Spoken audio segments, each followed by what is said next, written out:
This is a 2017 Polaris Sportsman 570. It has no working brake lights, so when you turn the key on, you get a running light, and then when you hit the brakes, that's me hitting the brakes right now, it's got absolutely nothing. So this kicked my butt for quite a while.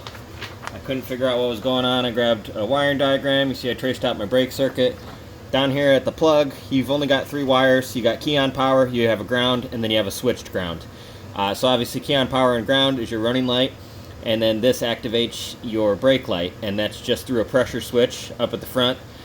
So I went through, I tested the pressure switch, that works fine, bypassed the pressure switch, that wasn't doing it. Making sure I wasn't getting an extra ground or anything anywhere in this wiring harness, checked all the continuity of the wires.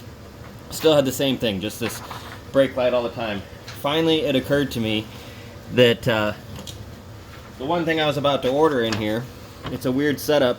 There's actually a diode in this switched ground power. So this is only one way, it's directional, that's what a diode does, right? Well, it's got LEDs in the back of it, which are also diodes, light emitting diode. So it occurred to me, maybe it's this LED interfering with the system. So took this bulb, I flipped it around, which would be, reversing the direction. So if it's a diode causing the problem, we flip it the other way and see what happens.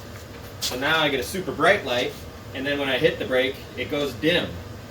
So that made me realize there's something going on with the LED. So I went and grabbed some regular incandescent bulbs, plug it in, and lo and behold, you get a running light and a working brake light.